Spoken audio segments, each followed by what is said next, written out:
Welcome back, everybody, for another deep dive. This time, we're looking at something you all sent our way. Oh, yeah. Yeah, an article from TATANKA. It's an organization Right. trying to kind of bring together technology and matriarchal leadership. Interesting. Definitely a unique approach. What really struck me was this whole idea of a quiet rebellion they're talking about. Yeah. This idea that, like, traditional power structures, the ones that are, kind of causing a lot of the problems we see in the world, Hmm. they're saying those are on their way out. Yeah, and they're pretty upfront about their critique of, like, straight up patriarchal systems. Yeah. They link it to Yeah. environmental problems, social inequalities. Mhm. It's a pretty bold statement. It is, and it's interesting because they actually go back and look at history. Yeah. They talk about, like, empires collapsing, Wow. resources being exploited, Mhm. all as a consequence of patriarchal dominance. Yeah. It makes you wonder if there's another way. And that's where they bring in the whole idea of matriarchies, right?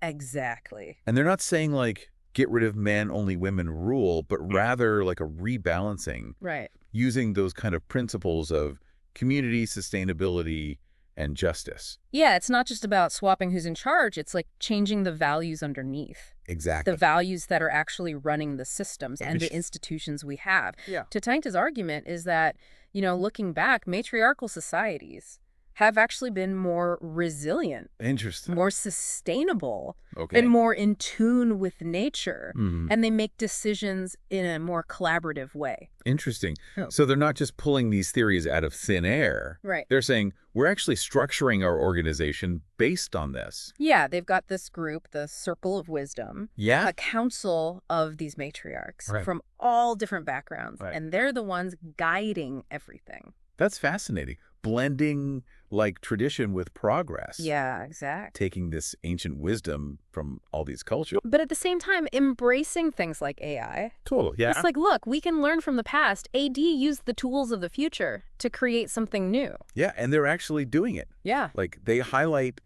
the Church of AI in the article. Boom. They're using AI to tackle those UN Sustainable Development Goals. You know those? I do. And then there's ISC.org. Yeah. They're all about using AI to make education more equal. It's so different from what we usually see with technology, right? Oh, yeah. It's often about profit, control, Mhm. exploiting people or the planet. Right.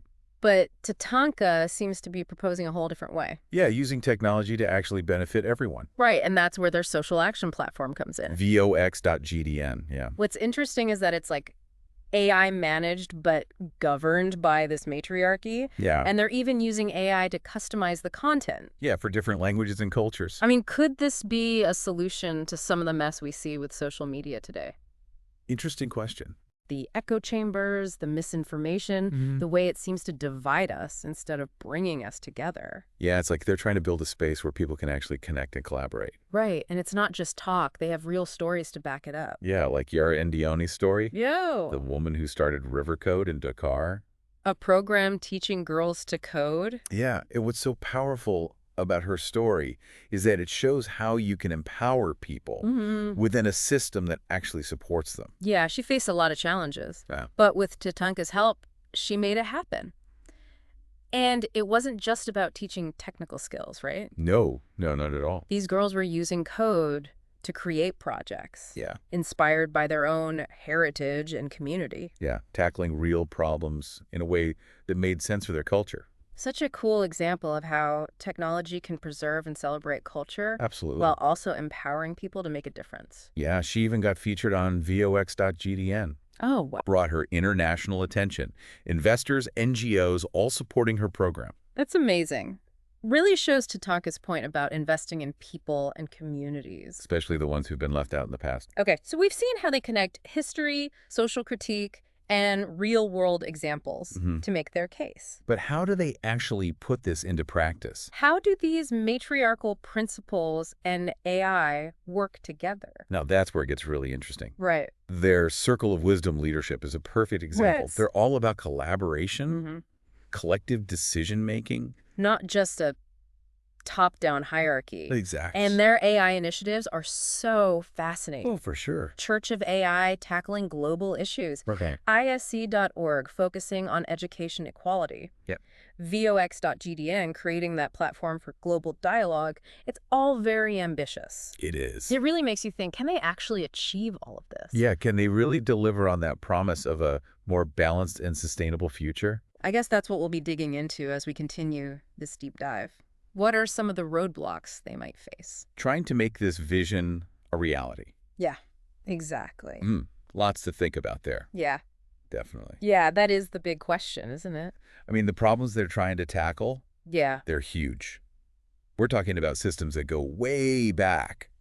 Global problems that have been building for centuries. Yeah. Can one organization, even with a vision like this, Yeah. really make a difference? I don't know. And even if their intentions are good, and I think they are there any downsides to going all in on these matriarchal principles? Like, no system is perfect. yeah. It's important to remember that. So let's play devil's advocate here. Okay. What are some potential problems or challenges they might run into? I think one thing to consider is, they're trying to balance things out. Correct past wrongs of the patriarchy. Right. But what if they swing too far in the other direction? What do you mean? Instead of balance, you end up with a new set of power dynamics. Yeah. Just as problematic as the old ones. Like a reverse oppression almost. Well, So yeah. it's not just about flipping the script. Exactly. Yeah. It's about finding a system that's truly fair, Yeah. where everyone's voice matters, no matter their gender. Makes sense. And then there's the fact that they're up against centuries of deeply ingrained norms and biases.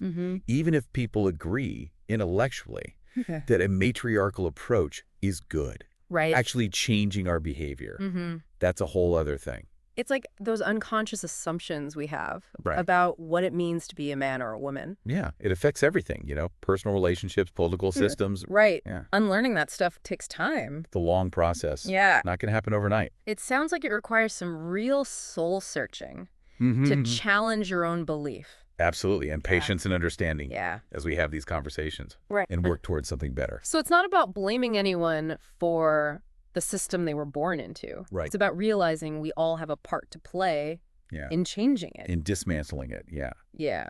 And let's not forget the practical side of things. Right. Taking these ideas, these amazing initiatives that TATANKA has, and actually making them into real policies, actual systemic change. That's a whole other thing. That's tough. You're talking about political pushback, economic roadblocks.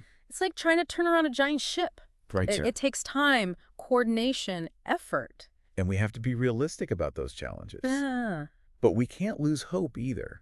So it's a balance. Yeah. Being realistic, but staying optimistic. Right, and that's why stories like Yara's are so important. They remind us that even small things can make a difference. Yeah.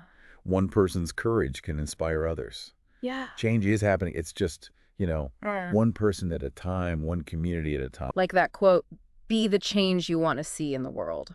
Exactly. Yara is a great example of that. Yeah, and she shows us that even when things are tough, hope is never lost. Powerful message. It is. So even with the challenges, TATANKA's vision is worth looking into. Yeah, definitely. But let's go back to their main principles for a second. Okay. This blend of AI and matriarchal values. How does that actually play out in what they're doing? Well, they're very deliberate about how they use AI. Okay. It's not just about automation or efficiency. It's a tool to promote their values. Yeah. Right. Collaboration, sustainability, justice. Exactly. So they're not just letting the algorithms run wild. Yeah. They're designing them to reflect those values. Right, like on their VOX.GDN platform, Yeah. they use AI to make sure the content is tailored to different cultures and languages. It's all about inclusion, bridging those gaps. Very different from the algorithms we see on most social media. Oh, yeah. Which tend to just create more echo chambers and division. Yeah. Exactly. And then you have their other initiatives like the Church of AI and ISC.org, Right. using AI to tackle global problems, make education more accessible. Yeah. It's really cool how they're weaving technology into their vision for a better world. It's like they're trying to create this partnership between technology and humanity, Yeah. where each one helps the other. It makes you wonder, what if everyone did this? Yeah. Could we really use AI for good? That's something to think about, for sure. It is. But I think there's something even deeper going on here. Oh. With TATANKA. Okay. It's not just about changing society. It's about shifting our whole way of being, you know? Like a change in consciousness almost. Yeah, exactly. I'm listening. Tell me more. Well, they're challenging how we see time. Oh, okay. It's not just past, present, future. It's about cycles, interconnectedness, you know? So when they talk about ancient wisdom, Right. it's not about romanticizing the past. Yeah. It's about recognizing that it has something to teach us. Yeah, maybe your ancestors knew a thing or two about living in balance with nature. Right. And with each other. Exactly. And we can learn from that. Yeah. Integrate those lessons into our lives today. And that's where the AI comes in again. Right. It's like using the tools of the future to unlock the wisdom of the past. Exactly. It's a powerful idea. It's It's showing us that innovation isn't always about creating something brand new. sometimes it's about rediscovering what we've lost, reconnecting with that ancient wisdom, Yeah. finding new ways to apply it to the problems we face today. It's like Yara's work with those girls. Yeah. It wasn't just coding. It was about connecting with their heritage, Yeah, using their voice. becoming leaders in their communities. Education could be so much more than just skills, you know? Right. It's about empowering people to think for themselves, Yeah. solve problems, make the world better. And that's a message for all of us. No matter who you are, what you do, We can all make a difference. it starts with that willingness to keep learning, to collaborate, to respect the wisdom that came before us. So as we keep going with this deep dive, Yeah. I want you all listening to think about your own relationship with technology. What values are guiding your choices? Yeah. How can you use what you know to build a better future? Big questions. Yeah. But important ones. Yeah. Maybe by exploring these ideas, Yeah. we can all be part of that quiet rebellion. Shaping a future where technology and wisdom work together Yeah. to create a world that truly works for everyone. I like that. But there's one more thing we need to address. What's that? It's been kind of lurking in the background of this whole conversation. Yeah. The spiritual dimension. Oh, yeah. The article touches on that. Yeah. Talking about ancient wisdom, connection to nature. But it feels like there's something more there. Yeah. Something deeper. It does, right. Like there's this whole other level underneath, beyond the nuts and bolts of AI and restructuring society. Yeah, it's like they're not just trying to change the systems. They want to change how we think, how we see ourselves in the world, our whole consciousness. It's like they're tapping into something much older, something primal, like that feeling of awe and wonder towards life, like a lot of indigenous cultures have kept alive. Yeah, and it's not necessarily about organized religion or anything. It's more about recognizing how everything's connected. Right, like we're all part of this bigger web, Mm. and everything we do affects everything else. And that brings us back to those matriarchal values, the nurturing, the compassion, the cooperation.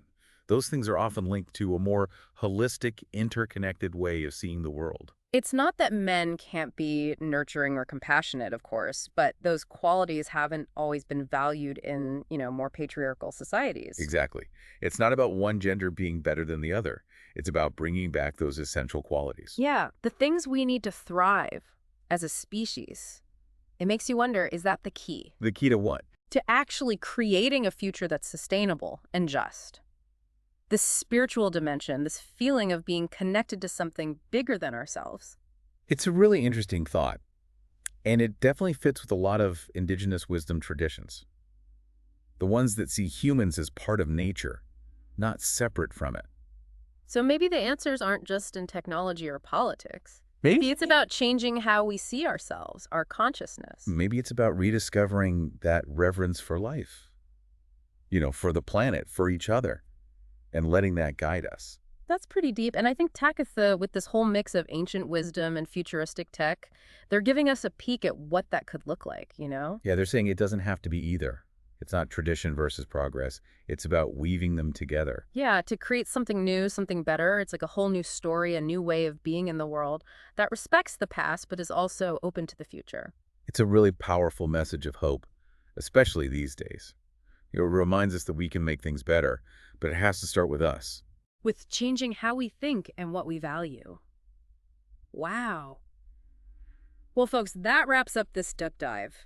We've gone from those critiques of patriarchy to the possibilities of matriarchal values. We heard Yara Indirone's inspiring story, and we even got into some pretty philosophical stuff. Yeah, we talked about the challenges, the potential downsides, but also the hope that comes when we actually dare to imagine a different future, one where tech and spirituality, wisdom and innovation all work together. If you want to learn more about TATANKA and everything we've talked about today, head over to their website. You'll find tons of info about their projects, their leadership, their whole vision for a better world. And we hope you'll keep thinking about these ideas. Talk about them with your friends and family. See if you can find ways to get involved and make a difference in your own community. Because at the end of the day, it's bigger than just TATANKA, right? It's about all of us. It's about taking back our power, our wisdom, remembering we're part of something bigger, and using all that to create a future worth fighting for. So until next time, keep exploring, keep asking questions, and keep believing that we can build a world that's both just and joyful, a world that's good for everyone and for the planet.